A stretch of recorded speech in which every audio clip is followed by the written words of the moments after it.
Coucou tout le monde! Aujourd'hui on se retrouve pour une nouvelle vidéo et une vidéo très spéciale car on vous montre notre nouveau camping-car.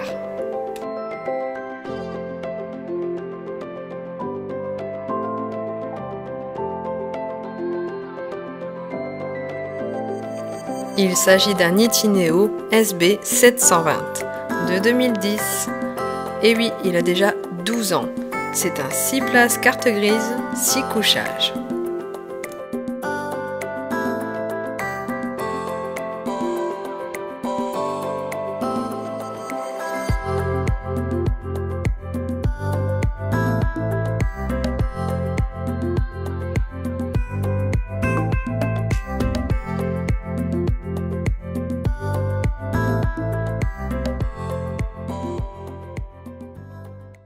Donc on l'a reçu il y a 2 semaines à peu près, et là je vais vous faire du coup le petit room tour avant travaux, ou plutôt avant rénovation du camping-car avec l'intégrale.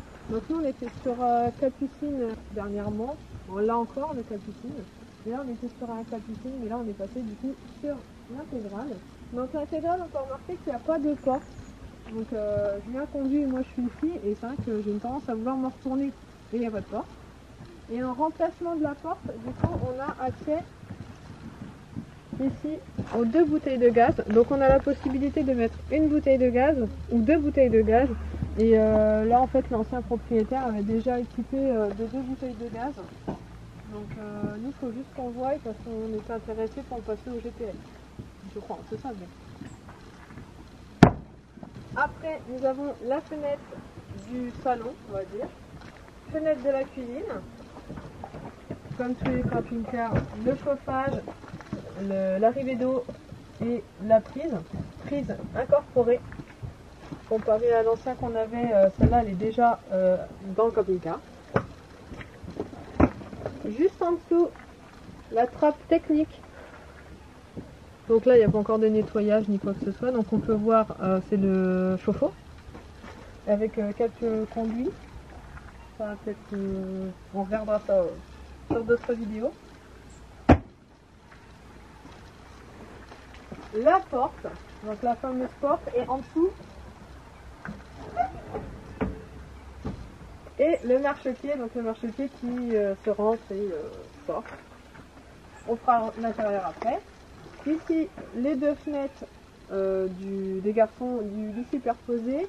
Il y a une petite lumière juste au-dessus de la porte. Bon, bah ça c'est assez connu des camping-cars. Et l'ancien propriétaire a remplacé du coup le haut-vent. Donc le haut-vent il est tout neuf, hein, si je raconte pas de bêtises. Je crois qu'il n'a jamais été ouvert comme il nous avait dit. Sur l'arrière, nous avons le porte-vélo, 4 vélos. L'ancien propriétaire nous a offert une grosse caisse, je sais pas comment ça s'appelle, le coffre, un coffre extérieur qui s'adapte en fait sur le porte-vélo. Donc c'est soit on prend le vélo, soit on prend le vélo, soit on adapte du coup le coffre qui est assez grand. L'autre face du camping-car avec la soupe. Donc là on peut voir le lit d'Atigno qui est là. Le lit de Louis et juste en dessous en fait une assez grande trappe où là du coup il y a encore des parties techniques, mais ça je crois que c'est la batterie du panneau solaire. Ouais. Donc la soute elle est chauffée. La soute elle est chauffée, mais on n'a pas non plus le pack hiver dessus. Donc on n'a pas le pack hiver, donc on va voir. On va voir ce qu'on peut faire. Juste en dessous, on a la vanne pour les évacuations d'eau. Parce que juste au-dessus, ici, se trouve la salle de bain. Donc là, la cassette des toilettes. Donc celle-ci, elle est sur roulette, comparée à l'ancienne qu'on avait. Donc c'est pas de luxe. Des fois, c'est très lourd. Donc la fenêtre de la salle de bain. Ici, les 2 grilles du frigo. Ici, la fenêtre du salon également parce que c'est un salon transversal. Ici.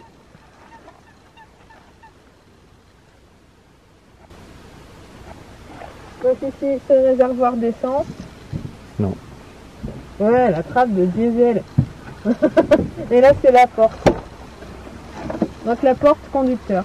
Donc pour rentrer dans le camping-car, il y a deux portes. Soit la porte arrière, soit la porte avant.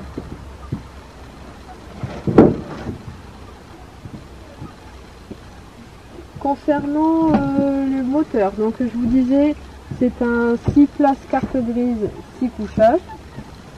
Et le moteur, c'est un 130 chevaux. C'est pas ça? Et par contre, le litre. 2 litres 3. Et un 2 litres 3. Voilà. Merci, mon Dieu. 2 litres 3. Donc ça fait 15 jours à peu près qu'on l'a. C'est la première sortie qu'on fait. Hein. Donc on va voir un petit peu les rénovations qu'il y aura à refaire dessus. Mais extérieurement, en fait, il y aura peut-être ce joint-là qu'on doit revoir. Je pense qu'il se décolle, mais que c'est possible de le refaire.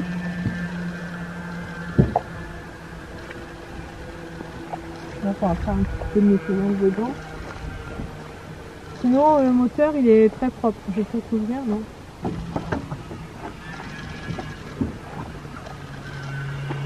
Donc là, on est sur la partie mécanique. Donc là, je pourrais pas vous en dire plus, hein, parce que je ne sais pas. Mais bon, pour ceux que ça intéresse, voici la partie mécanique, le moteur. Donc c'est assez propre, hein. On peut voir qu'on a accès facilement. Hein. Par contre, de la place, vous me faites une bonne place hein, pour recoller tout.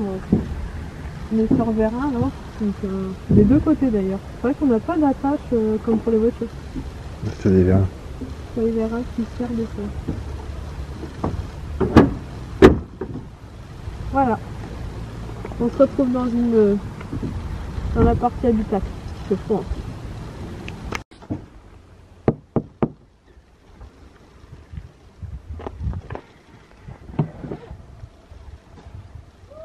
Allez, on rentre. Bon, on est enfin rentré un petit peu au chaud. Il y a même un petit invité surprise. Donc je vais commencer par le salon et on finira par la suite avec la chambre des garçons.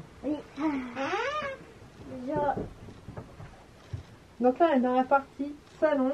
Donc on peut voir que c'est quand même un grand salon. Bah, pour une famille de 5, on est bien. On a mangé ici ce midi, c'était plutôt pas mal. Donc objectif pour nous, c'était d'avoir cette banquette là pour la grande. Parce qu'au moins on retire tout simplement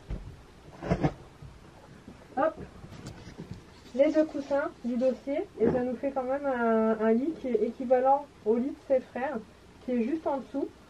Donc c'était ce principe-là qu'on cherchait pour elle, façon d'avoir des lits sans devoir tout démonter à chaque fois. Sur ce lit d'appoint, du coup, on a des rangements sur chaque coffre. Donc on a un premier coffre ici. Ici c'est une planche.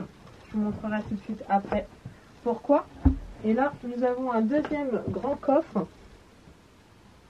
où elle pourra ranger du coup ses couettes et tout ça pour pas que ça traîne. Ici, il y a une planche, tout simplement parce que nous avons la possibilité, en cas du troisième enfant, hop, de faire, hop, ici, ça va là. Nous avons une place pour un enfant. Une deuxième là, la troisième au fond, et la quatrième, je vous la montre après. Donc ici, nous avons un enfant. Pour l'instant, c'est Louis qui s'y est mis. On continue toujours sur cette partie-là.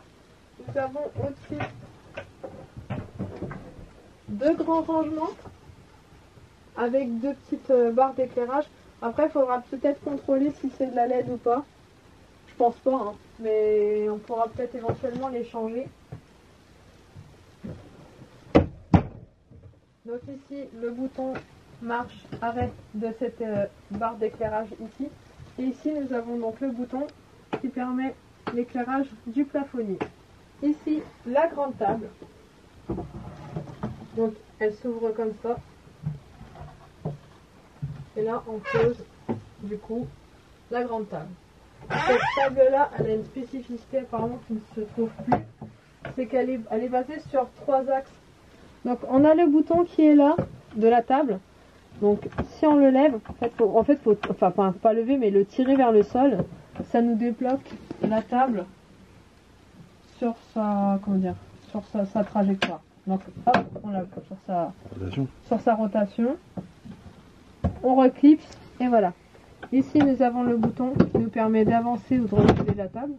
Donc là, hop, ça dépend si l'enfant il veut avoir plus de place ou quoi. Voilà. Et la troisième, c'est la manivelle qui est là, qui permet de baisser la table. Donc il faut appuyer quand même assez fortement dessus. Une fois que la table elle est baissée, on retire encore cette partie métallique. Ici, on ouvre la table. On peut encore la descendre un peu plus. Hein. Et du coup, ici, sur cette partie-là, se trouve un lit de place. Un lit pour 2 personnes. Donc on est comme ça. Donc un lit de personnes. Mais comme nous, Marilou, elle est toute seule, on estime que même elle, que la banquette suffit, quoi. Au moins, on est tranquille, on n'ouvre pas et on ferme pas la table à chaque fois. Donc là, je vais la remonter. Sur cette partie-là, donc je vous ai montré la première assise à côté. Ici, je vous avais dit, il y a 2 places. 2 places, pareil, ceinture, 3 points. Et juste en dessous, cette banquette-là, se trouve le réservoir d'eau, en fait. Donc, réservoir d'eau propre. Réservoir d'eau propre. Donc, pour avoir accès à la 3e place ici, c'est un peu le même principe qu'en face, c'est-à-dire qu'on retire le coussin qui est là, on retire la planche, et de là, on a accès, du coup, à la 3e place carte grise. Sur le côté, ça, bien sûr, on peut le retirer. Voilà. Hop. Nous avons donc la 3e place. Concernant le poste de pilotage, donc ici c'est la place de monsieur. Pour l'instant, j'ai pas encore conduit, il va pas me laisser conduire. Ici, caméra de recul. Ici, c'est le GPS Lucamper. J'ai du mal à le dire. Ici, c'est sur une boîte manuelle. Régulateur de vitesse. Qu'est-ce que je peux dire d'autre? Porteur Fiat. Ici, on a un grand rangement. Très très grand rangement. En dessous, le GPS, en fait, on a aussi une petite planche. Donc ça, c'est assez connu, qui monte, qui descend là. Poste cassette. On a la climatisation, mais que de l'habitacle. Ouais, que le porteur, pas la cellule. Ici, c'est la chose qu'on a fait. Encore un petit rangement, donc par rapport à mon iPhone, voilà, on rentre quand même pas mal de choses dedans. Climatisé. Petit rangement ici, une étagère là, une étagère là. Les pare-soleil, un peu classique, mais bon. Voilà, donc les 2 qui sont là. Le pilote a une fenêtre qui monte et qui descend. Nous, en tant que passagers, c'est une fenêtre qui glisse. Comme... Et ici, je ne sais pas si tu arriveras à voir, mais ici, un grand coffre. Voilà, un grand coffre pour ranger apparemment des livres. Donc concernant la fenêtre, donc la fenêtre là, elle est un peu dure. Vite, on ferme. Allez, hop. Concernant le lit des parents, il suffit de prendre la manivelle qui est sur la main droite, de tourner le siège. Idem de l'autre côté. Ce coup-ci de l'autre côté, c'est L'autre main droite. gauche. Manivelle de gauche. Et on va baisser les sièges. Pour baisser les sièges, manivelle de gauche pour le conducteur. Dossier. Et manivelle du coup de droite pour le passager.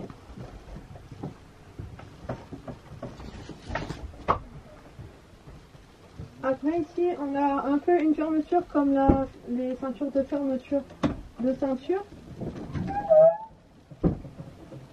Je pense qu'il faudra peut-être faire attention avec le GPS. Donc voilà, avec je le baisse pas entièrement parce que j'ai parti un GPS. Mais une fois le lit posé, on a le lit des parents. Donc il fait 1m90 par 140, matelas Bultex. On a également des lattes et ce système d'attache. Après il y a une petite infiltration qui avait été faite par l'ancien propriétaire, mais elle est sèche, hein. Elle est saine, tout est dur, il n'y a rien de mou, donc à mon avis c'est pas grand chose. Mais bon, il a fait les réparations, il n'y a que cette tâche là, mais bon, tout ça on va s'en occuper. Dans une prochaine vidéo, on vous montrera ce qu'on fera. On arrive sur le coin cuisine. Donc pour le coin cuisine, on va commencer du haut vers le bas. Donc en haut, on a deux grands placards avec déjà des étagères incorporées. Donc contrairement en fait au placard d'à côté où il n'y a pas d'étagère, c'est vraiment un grand vide. Comme à côté on retrouve cette barre. Ah bah non, c'est pas du gel, parce que ça chauffe. C'est halogène. Donc ça faudra peut-être voir pour pour l'échanger, donc ça on échangera. Je l'ai pas dit sur les autres fenêtres, mais sur les autres fenêtres c'est pareil, il y a la moustiquaire et puis le rideau jour-nuit quoi, en toile cirée. Alors ici c'est le chauffage Truma avec l'eau, donc si on le tourne comme ça, on fait chauffer l'eau. Là c'est le thermostat. Ici sur la petite flamme on met en chauffe le chauffage. Et là le chauffage et l'eau sur le troisième. C'est bon. Là le gaz il est coupé. Ici la prise 12 volts. Et là c'est la prise 220 qui est dans la cuisine. Ici on a un grand espace, enfin un grand espace, tout est relatif. Mais un espace que j'avais pas dans le CI avant. Donc c'est vrai que quand on cuisine c'est pas mal. Parce que tu avais rajouté une petite planche en bois sur le CI et que là il est déjà incorporé, mais il est vachement haut. Je le trouve vachement haut. Bon. Donc c'est aussi ce petit technique. C'est ça. Méchant. Ici on passe sur un 3 gaz. Bon bah ça c'est assez connu hein. Ce qui est complètement bête parce qu'on sert toujours que 2 gaz parce qu'avec les casseroles c'est un peu serré. Et bon. Ici on a une protection pour les... Ah c'est du verre. On a une protection pour les éclats... Non je pensais que c'était du plexi en fait. Ouais, à côté du four. Ouais. C'est logique. Donc ici on a une petite plaque pour les projections. Je pense. Ici l'évier. D'ailleurs on a 2 bouchons là. Je regardais parce que comme il y avait un système de nettoyage. Bon on a 2 bouchons ici. Donc ici le premier tiroir. Je mettrai les couverts mais je le voyais plus petit. Il est vachement profond en fait. Oula. Ici le petit placard. Ici je voulais que monsieur il regarde pour me mettre des petites étagères qui coulissent. Un peu comme les nouveaux ils font maintenant avec les plusieurs tiroirs. Mais juste des tiroirs intérieurs. Je sais qu'IKEA ils font ça parce que j'ai déjà vu. On va voir si on peut mettre ça dedans. Ici, on est sur un placard aussi. Mais un placard qui est coupé en 2. Car ici, en fait, c'est tout le système de chauffage. Il y a le petit chauffe-eau qui est sur l'arrière, donc avec la petite porte qui est là. Et ici, en fait, il y a un système dans la trappe, je ne sais pas si vous la voyez bien, une sécurité hors gel. Donc, en fait, si vous cherchez une sécurité, vous tirez l'eau coule en dessous. En fait, il faut juste lever le bouchon et ça se remettra en route automatiquement. Ça arrêtera de couler au sol. Après on a les systèmes de nourrice, on va dire, pour le gaz. Ici, une penderie, une grande penderie. Avec le système d'antenne, l'antenne télé. Il y a le boîtier électrique pour le panneau solaire. Donc ici c'est l'évier, juste en face on a le frigo, le grand frigo, donc pareil, hein, qui mérite quand même un gros nettoyage. Ici le congèle, enfin le freezer, on va dire, le freezer. Après j'ai pas trop regardé ce système là, j'ai du mal encore à... Ça pourrait être complètement écran.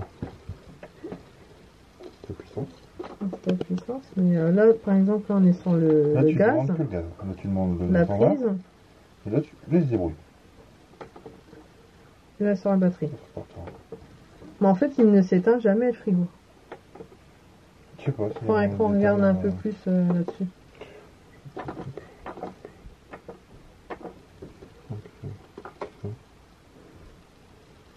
Est-ce que là il est éteint? Ah ouais. Ah bah oui, bah voilà. Bon bah c'est comme ça qu'il faut faire. Ici, donc normalement c'est, je sais pas, je dirais pour le four. C'est un emplacement au four, normalement. Voilà, c'est un emplacement au four. Mais moi j'ai pas envie de mettre de four. Je pense que je vais investir dans le Omia. Je pense que, parce que quand tu regardes les fours, la capacité elle est pas terrible quoi, dedans. Donc, tu peux pas brancher ton four, ça sert à rien quoi. Donc du coup voilà, je pense que je vais investir dans le Omia. Vu qu'on aime bien les transformations, t'as pas délai quand même. Ouais, c'est ça. Bon bref. Donc ici, je me garde cet emplacement que pour tout ce qui est petit-déj. Et au-dessus c'est la télé. Bon la télé, on sait même pas si elle fonctionne.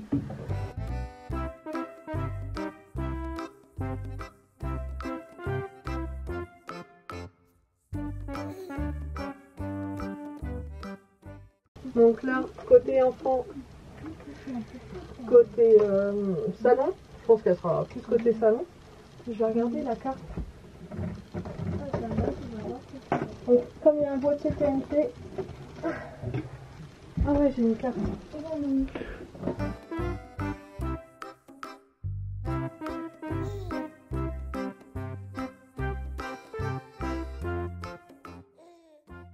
Donc, on continue côté la chambre des enfants. Donc au niveau de la chambre des enfants, deux lits superposés, les tribultex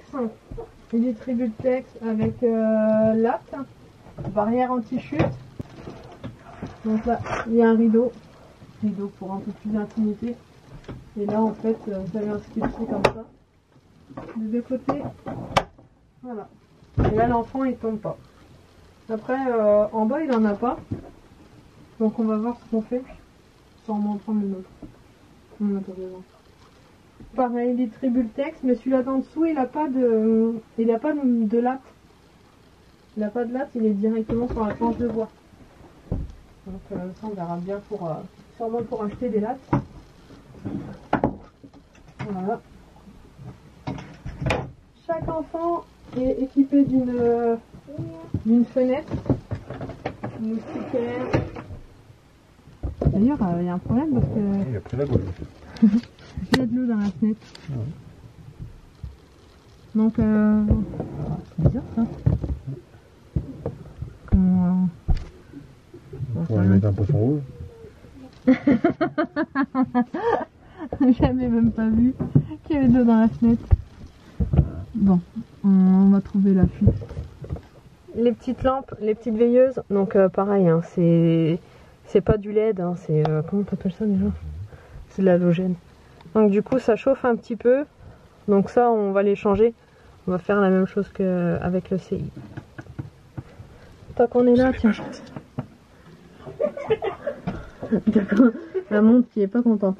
Ici, t'expliques, mais...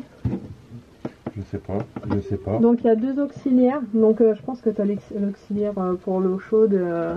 Auxiliaire 1 chauffage, auxiliaire 2 eau chaude. Après le point lumineux c'est la lumière et là c'est l'eau. Et là, le test. Donc batterie cellule, elle est à 2 points. Et batterie porteur, elle est à fond. Et bien sûr, il n'y a pas d'eau.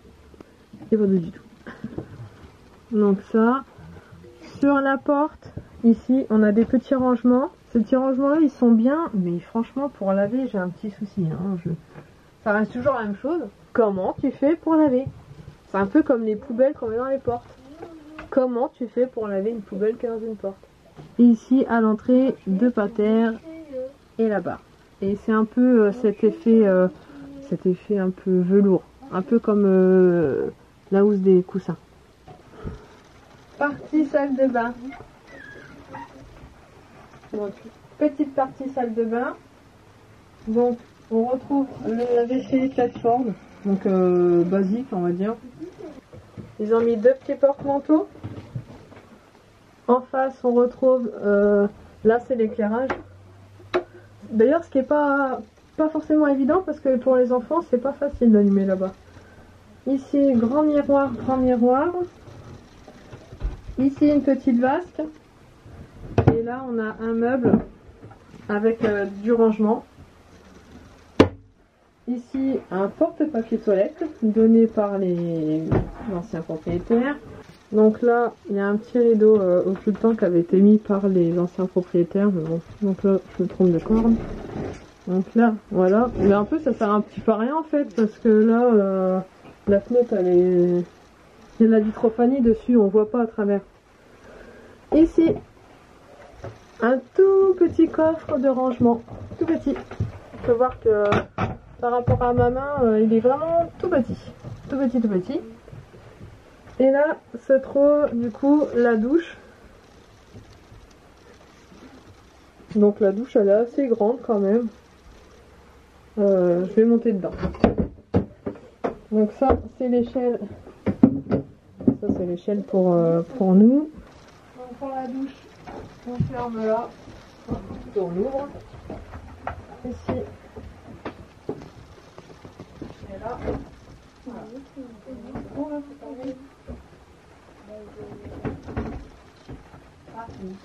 Voilà. Voilà. Donc elle est quand même assez spacieuse. Hein.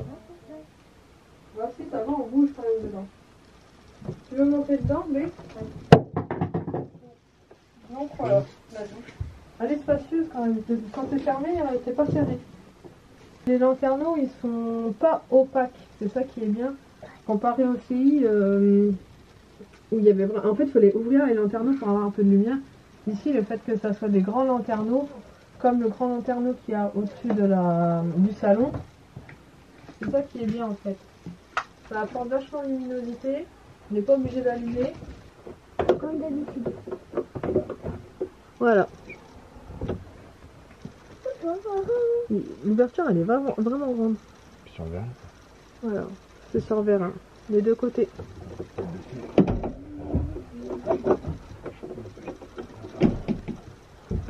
Voilà. Voilà. Et pareil, sur chaque lanterneau, du coup, il y a les fermetures sur les côtés. Donc, il y a le rideau. Bon, bah là, c'est la moustiquaire. Et de l'autre côté, il y a le rideau, le rideau de cierre, quoi. Enfin,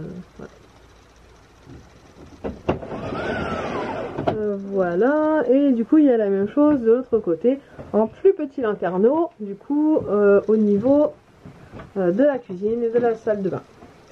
Donc concernant ce lanterneau là, il y a une petite roulette à tourner et du coup ça s'ouvre. Voilà. Par contre celui-là on peut pas le bloquer comme l'autre.